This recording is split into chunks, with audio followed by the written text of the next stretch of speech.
What would you do to limit the power of the FBI and the CIA and deep state agencies elsewhere and bureaucratic bodies that throughout the COVID pandemic period behaved atrociously? What would you do to limit that power? And if you have time to comment on the particular case, the Nuremberg 4, I'd be interested in what you think about that and how it pertains to January 6th.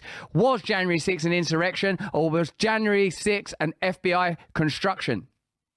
So listen, I think you just scratched the surface. This is just part of a broader pattern. I'm going to answer your question. Before I do, I want people to know this is not a partisan answer. And the reason I'll tell you it's not a partisan answer is the examples you gave, Russell, are solid examples grounded in appropriate skepticism and fact. But they will say, no, that's just conservative grievance. So let me just give you even further back. The same FBI that will not tell us how many field agents, likely hundreds, if I have to guess, were on the ground on January 6th, is the same FBI that lied to us directly to the face of the people about what happened on 9/11. You think this is third rail stuff. Probably YouTube wouldn't allow this either. But this is hard fact. Look at quietly declassified documents in 2021.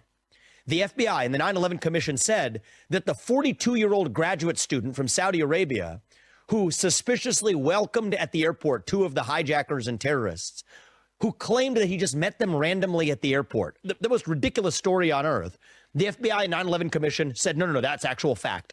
Quietly declassified documents a year and 2 years ago now say, well, actually, that guy was a Saudi intelligence agent.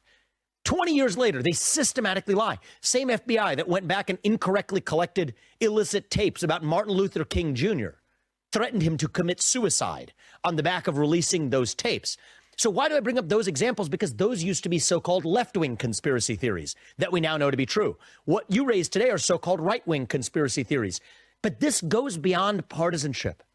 It is still the J. Edgar Hoover building of the FBI that people walk into. And I don't spout off on stuff just because I read it on the internet, okay?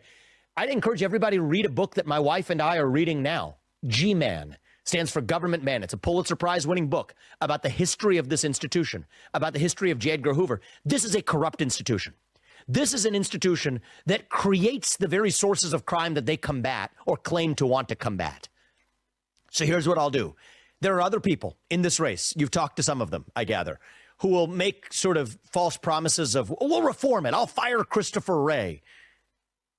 They don't think they're making a false promise. They're good people. They're patriots. They mean well. They want incremental reform. You cannot incrementally reform these agencies. So you want to know what the right answer is? You have to shut them down. And I will absolutely, on day one in the office, shut down the FBI. We don't need it. I've also offered unprecedented detail of exactly how we will shut down that FBI. I've offered unprecedented detail on the legal authority that who would have ever thought the president of the United States, who runs the executive branch of the government, can actually run the executive branch of the government. Radical idea. Turns out it's grounded in the law and the Constitution. I've also laid out the exact plan. I don't want people to suffer for risk of drugs or child trafficking. There's 35,000 employees in the FBI. 20,000 of them are not on the front lines. They sit in the J. Edgar Hoover building at the FBI. That's where the political rot begins. Those people will have to go home and find honest work in the private sector. The 15,000 or so agents who are on the front lines, we will redeploy them at the U.S. Marshals, a separate agency that has not yet been corrupted. They've been very good at child sex trafficking cases in bringing those much more effectively than the FBI has. Put them there. Put them in the Drug Enforcement Agency, which has been much more effective in fighting the fentanyl spread in this country. Put them in the Financial Crimes Enforcement Network, tackling complex white-collar crime and theft. So this is deeply practical, actually. The FBI, part of the point is it was redundant when it was created. It is redundant today. And when you have redundant bureaucracies, that's actually the formula for systematic corruption, which is exactly what we see. And Russell, I think that gets to the heart of the choice in this GOP primary. There's absolutely a choice that voters will have to make. Do they want incremental reform, or do they want revolution? I stand on the side of revolution, the American Revolution. If you want incremental reform, go with somebody else.